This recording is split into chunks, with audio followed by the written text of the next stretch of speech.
नमस्कार दोस्तों, स्वागत है आपको लोकल मोबाइल इंजीनियर पर।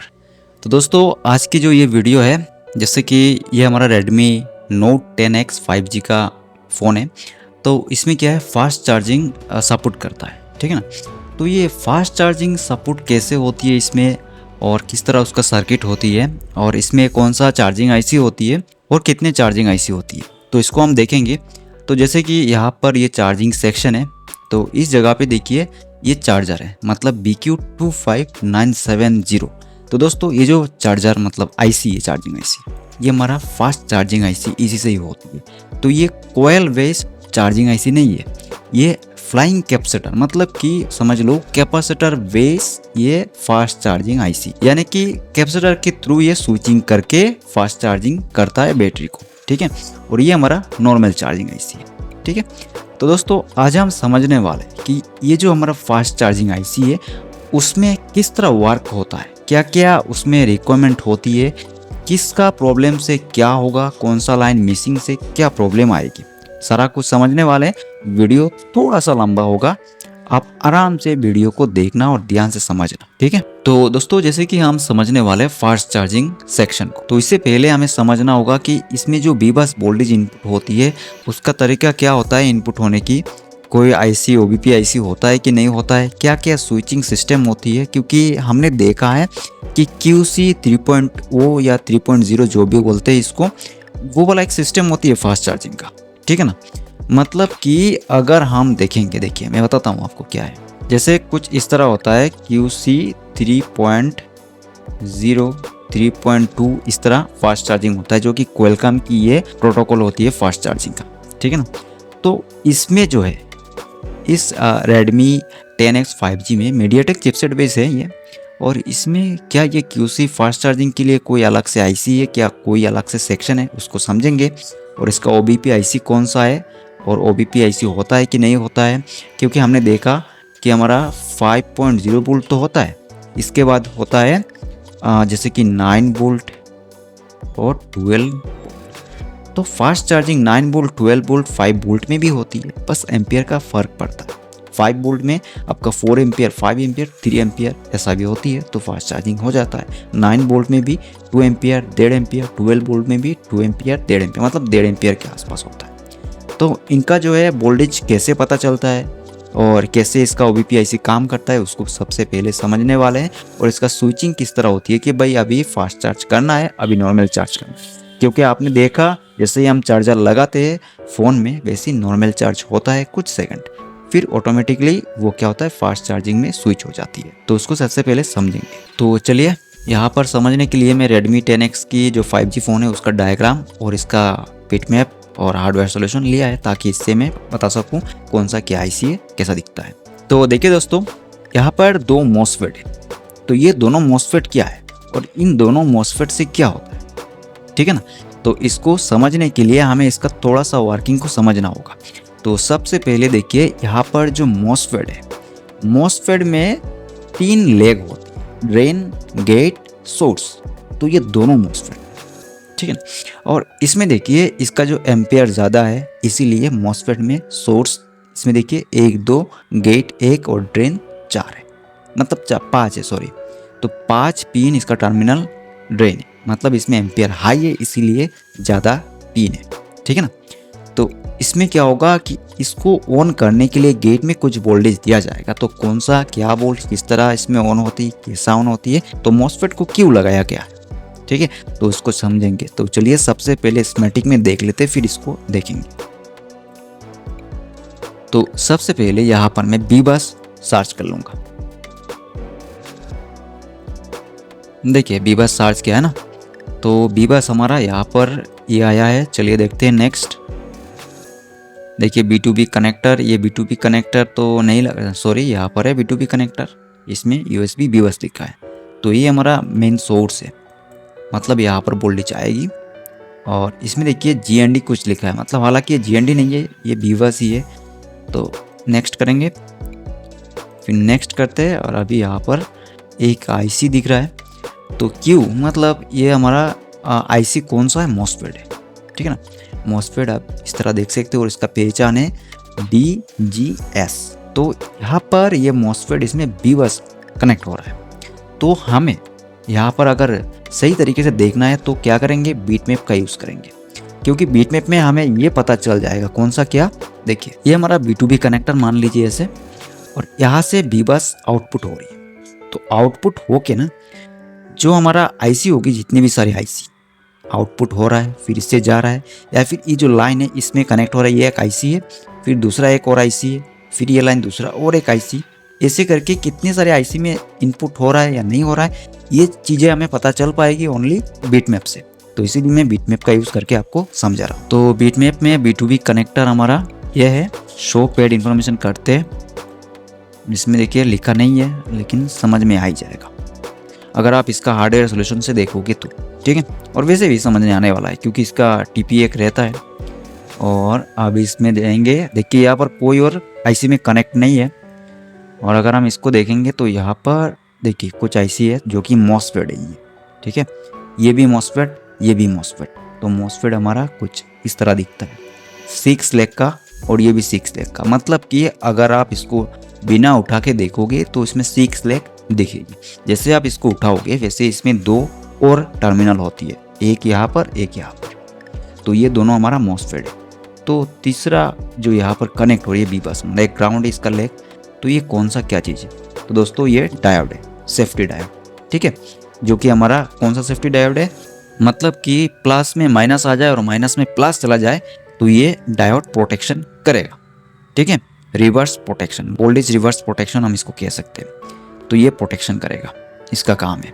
और यहाँ पर जो 2 मॉसफेट है, इन दोनों मॉसफेट से OBP का काम हो रहा है। कैसे देखिए, एक यहाँ पर टर्मिनल है जो कि इससे कनेक्ट हो रहा है, और ये डायरेक्ट कहाँ पर जा रही है, CPU में कनेक्ट हो रही है। इसको भी समझेंगे। तो अभी हम बीबस को देख रहे थे, फिर बीबस की एक और लाइन यहाँ से देखिए कनेक्ट हो रहा है डायरेक्ट, इससे एक रजिस्टर है, फिर इससे हमारा मेन बीबस आउटपुट हो रही है, ठीक है। इस आईसी में जा रहा है, इस आईसी में जा रहा है। चलिए अभी हम देखते हैं इन दोनों आईसी में क्या हो रही है, मतलब मॉसफेट में। तो दोस्तों मॉसफेट ड्रेन, सोर्स और गेट होती है। तो थोड़ा सा मॉसफेट के बारे में जान लेते हैं, फिर आगे हम कंटिन्यू करेंगे। तो देखिए दोस्तों, मॉसफेट एक वोल्टेज कंट्रोलर ट्रांजिस्टर है जो करंट को कंट्रोल करने के लिए यूज होता है। ये एक स्पेशल टाइप का फेट मतलब फील्ड इफेक्ट ट्रांजिस्टर है जो मॉडर्न इलेक्ट्रॉनिक डिवाइस में वाइडली यूज होता है। मॉसफेट का मेन एडवांटेज ये है कि ये जो लो पावर कंज्यूम करता है, ठीक है, और इसका जो हाई स्पीड होती है स्विचिंग का और हाई इफिशियंसी प्रोवाइड करता है। दोस्तों मॉसफेट और ट्रांजिस्टर में क्या अंतर है, देखिए मॉसफेट एक टाइप का फील्ड इफेक्ट ट्रांजिस्टर मतलब फेट, ठीक है, और ट्रांजिस्टर एक जनरल टर्म है जो BJT बिप्लोयर जंक्शन ट्रांजिस्टर और फेट को इंक्लूड करता है। देखिए मॉसफेट और ट्रांजिस्टर दोनों का काम होता है करंट को कंट्रोल करना, लेकिन BJT मतलब ट्रांजिस्टर में करंट से कंट्रोल होता है, ठीक है, और मॉसफेट में वोल्टेज से कंट्रोल होता है। मतलब कि ट्रांजिस्टर की जो हमारा बेस पिन उसमें करंट दिया जाता है, और मतलब मॉसफेट में वोल्टेज, ठीक है। मतलब करंट और वोल्टेज अलग अलग नहीं है, एक ही है। तो अगर हम वोल्टेज देंगे, मतलब कोई इसमें करंट नहीं, जैसे करंट हम अगर 0.5 एम्पियर देंगे मॉसफेट में तो मॉसफेट आराम से ऑन हो जाएगा, चल जाएगा, कोई इशू नहीं, क्योंकि करंट का उसमें कोई मतलब ही नहीं। और लेकिन ट्रांजिस्टर में ऐसा नहीं चलेगी, ट्रांजिस्टर में करंट चाहिए चाहिए, वोल्टेज तो चाहिए, करंट भी चाहिए, ठीक है। तो इसका एक डिसएडवांटेज है किसमें, ट्रांजिस्टर में, इसीलिए मॉसफेट को बनाया गया है। क्यों, देखिए आगे मैं बताता हूँ। तो चलिए अभी हम समझते हैं कि मॉसफेट जो है इसका पूरा नाम क्या होता है। देखिए metal oxide semiconductor field effect transistor, ठीक है। वर्किंग इसका समझते क्या है, देखिए मॉसफेट में 3 टर्मिनल होते हैं जैसे कि मैंने बताया, गेट, ड्रेन और सोर्स। गेट पर अप्लाई किया गया वोल्टेज मॉसफेट को टर्न ऑन या टर्न ऑफ करता है। देखिए जब गेट वोल्टेज थ्रेशोल्ड वैल्यू से ज्यादा होता है तब ड्रेन और सोर्स के बीच करंट फ्लो करने लगता है। अगर गेट वोल्टेज लो होता है तो करंट फ्लो बंद हो जाता है, ठीक है, समझ पा रहे हो आप। थ्रेशोल्ड वोल्टेज मतलब इसमें एक वोल्टेज निर्धारित किया गया है कि इतनी वोल्टेज से जैसे ही आप होगी वैसे ही मॉसफेट ऑन हो जाएगा, बस इतना ही, ठीक है। तो देखिए दोस्तों आगे हम देखते हैं मॉसफेट की टाइप होती है 2 टाइप, N चैनल मॉसफेट और P चैनल मॉसफेट। P मतलब उसका जो गेट है उसमें आपको नेगेटिव वोल्टेज देना होगा और N चैनल में पॉजिटिव वोल्टेज देना होगा गेट में, ठीक है। तो अभी समझते हैं कि मॉसफेट का मतलब क्या बेनिफिट है। तो देखिए दोस्तों, मॉसफेट जो है ना वोल्टेज कंट्रोलेट होने की वजह से लो पावर कंज्यूम करता है, ठीक है, हाई स्विचिंग स्पीड प्रोवाइड करता है, ठीक है, और लो पावर और हाई एफिशिएंसी प्रोवाइड करता है। लेस हीट मतलब एकदम हीट कम होता है और करंट कंट्रोलेड डिवाइस की कंपैरिजन में मतलब अच्छा होता है। जैसे ये करंट कंट्रोलेड डिवाइस मतलब ट्रांजिस्टर में हीट ज़्यादा होती है, ठीक है, इसी वजह से मॉसफेट को बनाया गया है। तो अभी समझते हैं कि इस मॉसफेट को हम कैसे चेक करें, कैसे टेस्ट करें। तो देखिए दोस्तों, मल्टीमीटर को डायोड मोड पे सेट करना है, और जैसे कि एन चैनल मॉसफेट की मैं बात कर रहा हूँ, मतलब दोनों का भी सेम होगा, बस थोड़ा सा डिफरेंस है। देखिए, ड्रेन टू सोर्स टेस्ट करेंगे पहले। ब्लैक प्रोब को जो हमारा यहाँ पर ड्रेन है, ड्रेन टर्मिनल है, उस पे लगाएंगे, और रेड प्रोब को सोर्स पे।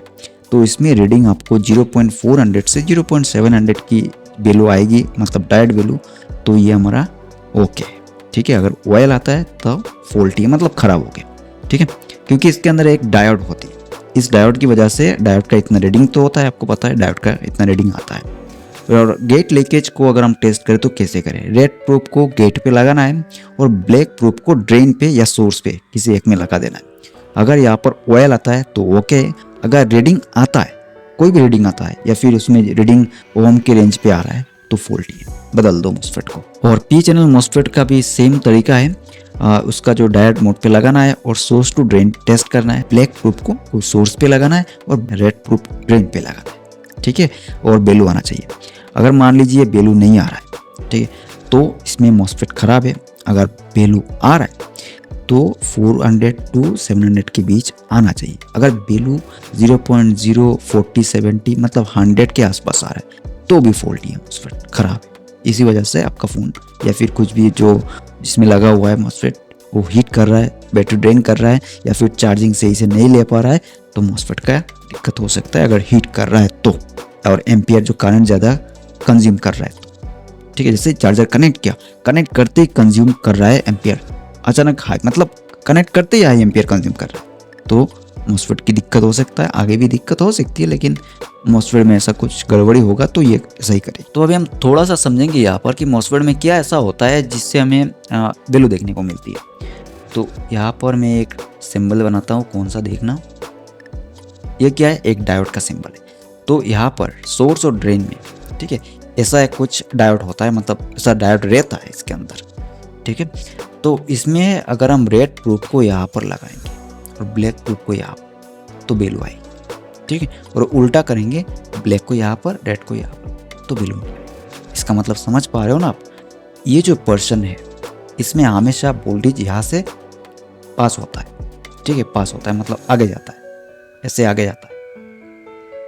ये उल्टा यहाँ पर नहीं जाता, मतलब अगर हम पॉजिटिव यहाँ पर देंगे तो ये यहाँ पर नहीं जाएगी, ठीक है, नेगेटिव देंगे तो जाएगी। इसीलिए ब्लैक को यहाँ पर, रेड को यहाँ पर। समझ पा रहे हो? तो जैसा हमने टेस्टिंग की तरीका बताई वैसे आपको टेस्ट करना है। तो मेरे हिसाब से मॉसफेट के बारे में आपको पता हो गया है क्या है, और अगर आपको ऑलरेडी पता है तो आपने मेरे हिसाब से वीडियो को स्किप भी किया है। चलिए कोई नहीं, अभी देखते हैं इसमें क्या हो रहा है। मतलब इस फ़ोन के हिसाब से या फिर कोई भी फ़ोन हो, अगर मॉसफेट लगा हुआ है वोल्टेज की विवश की लाइन में, तो कैसा है इसमें सिस्टम होगी। देखिए, सबसे पहले यहाँ पर सोर्स जो है, ये सोर्स ग्राउंड हो रहा है, तो मॉसफेट यहाँ पर सोर्स ग्राउंड हो रहा है, मतलब इस फोन में इसका डिज़ाइन इस तरह हुआ है। अदर्स किसी और फोन में भी सेम डिज़ाइन हो सकता है, और हुआ भी, ठीक है। और फिर यहाँ पर देखिए, ये हमारा बी बस पोर्ट है, ठीक है, जो B2B कनेक्टर से डायरेक्ट इन दोनों मॉसफेट में ड्रेन पे कनेक्ट हो रही है। ड्रेन पे याद रखना, ड्रेन पे कनेक्ट हो रहा है। यहाँ पर हमारा ये सोर्स ग्राउंड है। अभी गेट पे वोल्टेज एनेबल आएगा तो ये ऑन हो जाएगी मॉसफेट। देखना यहाँ पर क्या होता है। अभी देखिए, गेट पे वोल्टेज आया, तो ये जो मॉसफेट है इसका काम क्या है, यहाँ पर देखिए, टू CPU बीबस NTC कंट्रोल, मतलब टेम्परेचर कंट्रोल करने के लिए इसको लगाया गया है। ऐसा क्या काम है कि ये टेम्परेचर कंट्रोल कर रहा है, कैसे कर रहा है, समझिए बात। यहाँ पर ये CPU से कंट्रोल आ रही है, तो पता है CPU से 1.8 वोल्ट आने वाला है, 1.8 वोल्ट ही आता है, ठीक है, जो भी कंट्रोलिंग होती है। तो 1K रजिस्टर, जो कि ये प्रोटेक्शन की रजिस्टर है, ठीक है, 200 के ये जो रजिस्टर है इसका कुछ अलग काम होता है। यहाँ पर क्या काम है, ये जो गेट है इसमें पॉजिटिव वोल्टेज अप्लाई होने से मॉसफेट ऑन होता है। तो यहाँ पर इसको कम्प्लीटली ऑफ रखने के लिए 200 के रजिस्टर लगाया गया है। मतलब यहाँ पर जब CPU कोई भी एनेबल ना दे रहा हो, कम्प्लीटली ऑफ रहे, इसके लिए 200 के यहाँ पर रजिस्टर लगाया गया है। और इसका एक और रीज़न है, CPU जैसे यहाँ पर वोल्टेज दिया, देने के बाद इसमें जो भी फंक्शन है इसका होने के बाद तुरंत ही CPU ने वोल्टेज को ड्रॉप कर दिया। ठीक है, तो तुरंत ये ड्रॉप होना चाहिए, इसीलिए 200 के रजिस्टर लगाया ताकि जल्दी से ये ड्रॉप कर देगा वोल्टेज। ठीक है, ग्राउंड कर देगा, जिससे क्या होगा कि मॉसफेट ऑफ हो जाएगी, इसीलिए कंट्रोल किया गया। तो ये जो हमारा टेम्परेचर कंट्रोलिंग के लिए लगाया गया है। तो दोस्तों समझिए एक बात को, मॉसफेट जो है वो हमारा 4.5 वोल्ट से कम्प्लीटली मतलब फुल्ली एक्टिवेट होता है, फुल्ली सोर्स टू ड्रेन में कनेक्ट होती है फुल्ली। और जैसे यहाँ पर 1.8 वोल्ट आ रहा है तो क्या ये ऑन होगा? बिल्कुल होगा, लेकिन फुल्ली नहीं होगा। जैसे यहाँ पर कुछ वोल्टेज 5.0 वोल्ट आ रहा है तो ये वोल्टेज ड्रॉप कर देगा 4.5 वोल्ट के आसपास, 4.55, ठीक है, ड्रॉप कर देगा। इसके साथ साथ एम्पियर को भी ड्रॉप करेगा, मतलब हीटिंग के रूप में ये वोल्टेज को खर्चा कर देगा। ठीक है, क्योंकि ये ग्राउंड कर रहा है, और ग्राउंड मतलब सोर्स और ड्रेन में एक रेजिस्टेंस पैदा हो जाएगी। जैसे कि रेजिस्टेंस मतलब ये वाला, ठीक है, इसमें रेजिस्टेंस क्रिएट हो जाएगा सोर्स टू ड्रेन में, जो यहाँ पर गेट में 1.8 वोल्ट जब आएगी। ठीक है, CPU जब एनेबल देगा तो रेजिस्टेंस का मतलब आप समझिए कि अगर हम एक रेजिस्टेंस 100 ओम या 200 ओम रेजिस्टेंस को लेंगे और इसको हम यहाँ पर बैटरी की प्लस और माइनस में कनेक्ट करेंगे तो ये तो हीट होना ही होना है, हीट तो होगा ही होगा। ठीक है ना, हीट होगा तो हीट होने से क्या होगा, ये गर्म होगा, ये जो है वोल्टेज को ड्रॉप करेगा। तो कुछ इस टाइप का यहाँ पर कंट्रोलिंग किया गया है, जो कि हमारा टेम्परेचर के लिए बनाया गया है ये सर्किट को, बस यहाँ पर ये सर्किट को। ठीक है, तो अभी बात आएगा कि भाई क्या हम इसको बाईपास कर सकते? बिल्कुल कर सकते हैं। देखिए बताता हूँ मैं कैसे। जैसे कि ये जो लाइन है हमारा CPU से आ रहा है, ये कोई डिजिटल लाइन नहीं है, ये एनालॉग लाइन, तो कोई फ़र्क नहीं पड़ने वाला है, ना ही ये वोल्टेज डिवाइडर के काम कर रहा है, ये भी फ़र्क नहीं पड़ने वाला है। इसको अगर हम NC छोड़ देंगे तो कोई इशू नहीं। ठीक है, मॉसफेट को निकाल देना है, अगर ख़राब है मॉसफेट, शॉर्ट है या फिर कोई भी अदर रीज़न है जिस वजह से हमें मॉसफेट को हटाना पड़ेगा, तो उस कंडीशन पे आपको बस मॉसफेट को हटाना है, ये वाला मॉसफेट को जो हमारा P-बस NTC कंट्रोल कर रहा, इस मॉसफेट को हटा देना। अगर आप रिप्लेस कर सकते हो सही कर लेना, प्रोफेशनल तरीका है काम करने की। और फिर इस मॉसफेट को समझते हैं। ठीक है, तो जैसे कि हम समझेंगे इसको भी, तो सबसे पहले मैं आपको इसका जो है स्कीमेटिक में बता देता हूँ कि भाई कहाँ से कौन सा किस तरह जा रहा है। चलिए, तो दोस्तों ये जो मॉसफेट है, ये वाला मॉसफेट, तो इसका अगर हम देखेंगे, देखिए DMN3020, तो इस जगह पे देखिए DMN3020 UF। ठीक है, सही है, मिल गया।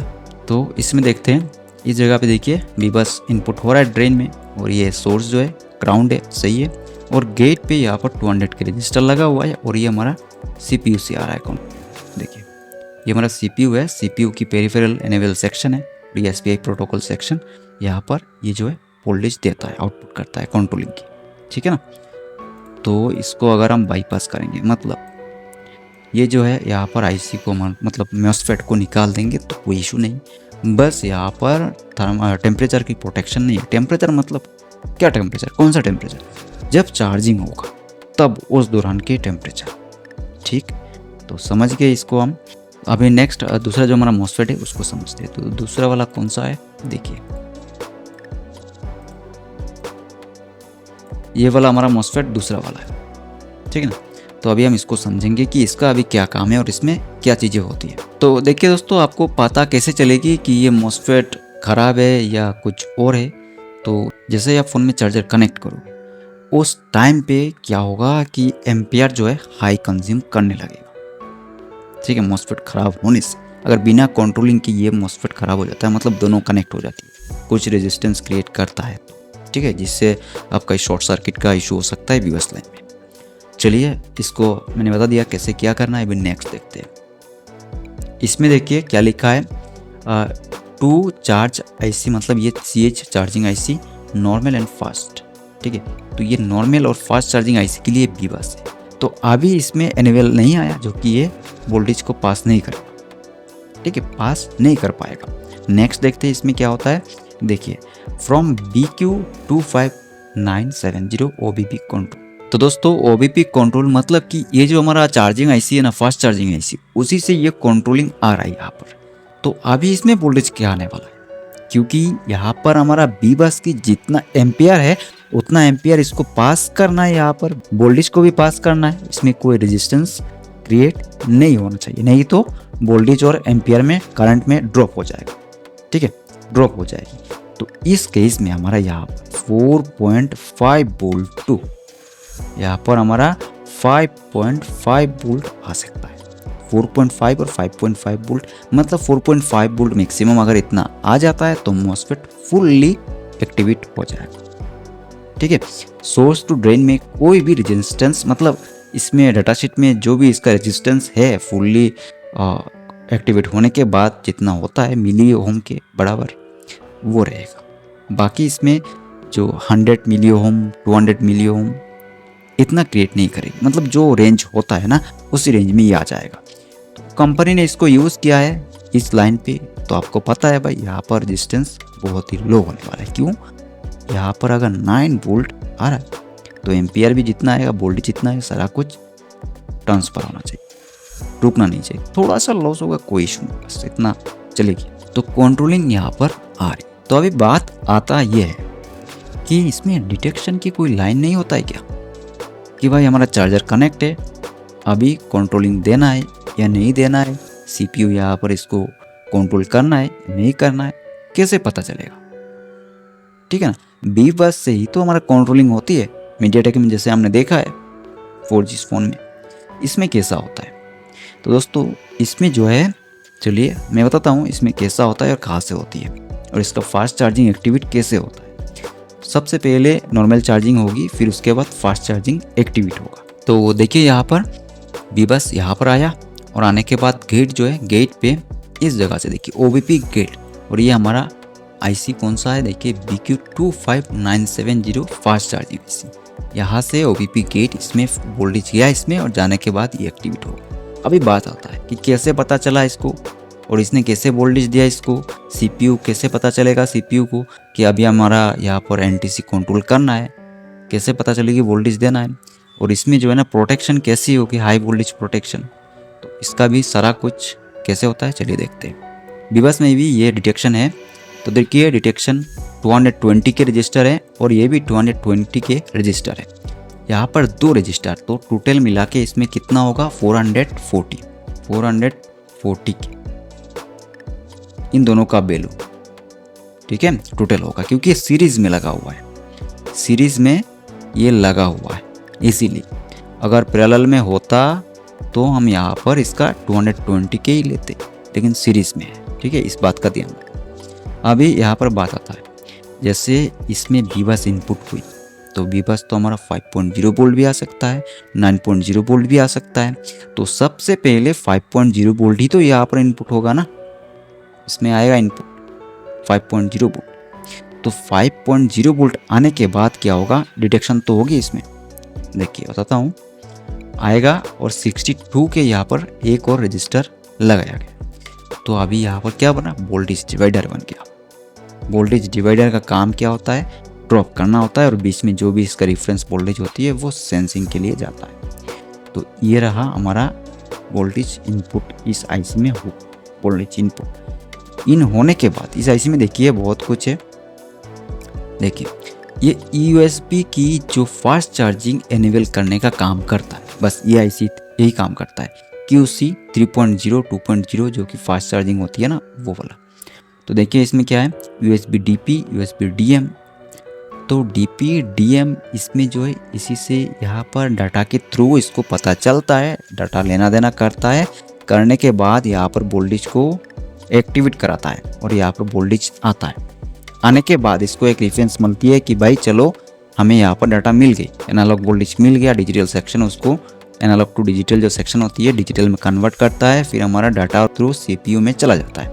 फिर CPU जो है ना, इसमें डाटा क्लॉक के थ्रू इसका जो इनपुट यहाँ पर देता है, मतलब इसमें ये डाटा देता है। डाटा देने के बाद DM और DP के थ्रू चार्जर जो है हमारा, जो चार्जर बोर्ड में लगाते हैं करंट के बोर्ड में, उस चार्जर में चिप होती है, उसको ये पता चलता है कि यहाँ पर उसको ये कमांड मिलता है कि अभी फास्ट चार्जिंग एनेबल करना है। ठीक है, एम्पियर हाई करना है या हमारा वोल्टेज को हाई करना है, एम्पियर को सेट करना है, वोल्टेज को हाई करके फास्ट चार्जिंग एनेबल करना, फिर फास्ट चार्जिंग शुरू कर देता है। इतना प्रोसेसिंग होती है इसमें। तो इस जगह पे इस आईसी का काम इतना ही होता है। देखिए रीसेट है, फिर यहाँ पर इंटरप्ट की लाइन है, तो इंटरप्ट भी जाएगी, तब यहाँ पर क्लॉक डाटा एक्टिवेट होगा। ठीक, फिर रीसेट, कोई भी यहाँ पर कमांड देने के बाद, काम होने के बाद रीसेट मारेगा, फिर कमांड देगा, रीसेट मारेगा। ये काम करता है ऐसा। VCC ये वोल्टेज सिस्टम यहाँ पर इसको चलाने के लिए, मतलब चलने के लिए चाहिए होता है। तो दोस्तों अगर ये हमारा आईसी ख़राब होगी तो क्या होगा, तो फास्ट चार्जिंग इनेबल नहीं होगा। ठीक है ना, तो फास्ट चार्जिंग इनेबल ये आईसी से भी प्रॉब्लम आता है कि फास्ट चार्जिंग नहीं हो रहा है फ़ोन, ऐसा दिक्कत आ सकता है इसी आईसी से। आप इसको भी देखना। तो अगर हम DM DP को देखेंगे तो और किस आईसी में ये इनपुट होता है देखते हैं। तो इस जगह पे देखिए USB DM DP, तो ये हमारा MT6360MP, तो यहाँ पर क्रॉस बना हुआ है। इसका मतलब क्या है कि हमारा इस फ़ोन में लगा हुआ नहीं है। ठीक है, नहीं लगा हुआ है। तो जैसे कि ये जो यहाँ पर मेन है हमारा USB DP DM, इसको देखते हैं कि कहाँ पर जाता है। ये वाला एक हमारा आईसी जो अभी हमने देखा। दूसरा ये हमारा B2B कनेक्टर, तो ये हमारा कौन सा आईसी है, CPU, तो CPU में डायरेक्ट कनेक्ट है। ठीक है, तो ये CPU में कनेक्ट है, मतलब कि जो डाटा लेना देना होता है ना, फ्लैशिंग अनलॉकिंग जो भी कुछ होती है वो इसी से होता है। तो अभी हमने देखा किसको, इस आईसी को देखा है, इस आईसी को। तो इसकी वजह से क्या क्या इशू आ सकता है वो आपको देखना है। अगर ये शॉर्ट सर्किट होगा तो आपका फ़ोन में फास्ट चार्जिंग, नॉर्मल चार्जिंग कुछ भी नहीं होने वाला। ठीक है, इवन आपका फ़ोन डेड भी हो सकता है। क्यों? क्योंकि इसमें क्लॉक डाटा इंटरप्ट ये लाइन होती है। ठीक है, तो डिस्टर्ब हो जाएगी तो आपका फ़ोन डेड भी हो सकता है, इसको भी देखना पड़ेगा डेड कंडीशन में। ठीक, तो दोस्तों बात आता है कि अगर ये आईसी शॉर्ट हो जाता है या ये आईसी ख़राब हो जाती है, जिससे हमारा बीबस वोल्टेज जो है चार्जिंग आईसी में नहीं जा रहा है, उस कंडीशन में क्या करें, और हमारे पास ये आईसी भी नहीं है, तो क्या हम इसको बाईपास कर सकते हैं? हाँ जी, बिल्कुल कर सकते हैं। कैसे करना है, यहाँ से एक जंपर उठाओ और इसमें जंपर कर दो, मतलब इस बॉल पे जंपर लगा दो। ठीक है, हो जाएगा काम आपका, कोई इशू नहीं। इस जो पिंट है इसको छेड़छाड़ मत करना कि इसमें भी जंपर, नहीं भाई, इसको जंपर मत लगना। ये जंपर करोगे तो आपका आईसी भी शॉर्ट हो सकता है, कुछ अदर दिक्कत हो सकती है। ठीक है, तो चलिए दोस्तों, मेरे हिसाब से यहाँ पर हो गई, आपको कंप्लीट समझ में आ गया है कि कौन सा क्या है और किस में क्या क्या चीज़ें होती हैं। तो दोस्तों ये जो है बस सिंपल लाइन है, यहाँ पर इन लाइन पे कोई अदर्स कंपोनेंट नहीं है, जैसे कि कैपेसिटर होता है, नैनोफैराड, माइक्रोफैराड, ये जो कैपेसिटर होती है ना फिल्टरिंग की, ये मैंने ड्रॉ नहीं किया। तो ये आपको सारा कुछ मिल जाएगी बोर्ड में और बोर्नियो स्कीमेटिक में। ठीक है, तो बोर्नियो स्कीमेटिक होता है, तो बोर्नियो स्कीमेटिक में दे देता हूँ। चलिए अभी हम देखते हैं। तो देखिए दोस्तों, यहाँ पर जो हमारा अभी BQ25970 फास्ट चार्जिंग सर्किट है, ये शुरू होने वाला है। लेकिन मेरे हिसाब से अगर हम इसका सेकंड पार्ट में इस आईसी को देखेंगे कंप्लीटली, देखिए कितने सारे बॉल है, तो मेरे हिसाब से सही होगा। ठीक है, क्योंकि हम बारीकी से समझेंगे। पहले इस वीडियो में जो भी हमने अभी मॉसफेट के बारे में समझा है ना, तो इसको हम कंप्लीट करते हैं, जिससे हमारा दिमाग में बैठ जाएगा कि भाई मॉसफेट इस तरह काम करता है। ठीक, नेक्स्ट पार्ट में इसका जो ये सेक्शन को देखेंगे तो हमें इसका भी वर्किंग कम्प्लीटली पता चल जाएगा। तो देखिए इसमें जो भी लाइन होता है यहाँ पर देखिए, मैं सारा कुछ बताने वाला हूँ, कोई भी इसमें पेड़ वगैरह कुछ नहीं होगा। ठीक है, तो चलिए मिलते हैं नेक्स्ट वीडियो में, तब तक के लिए बाय बाय।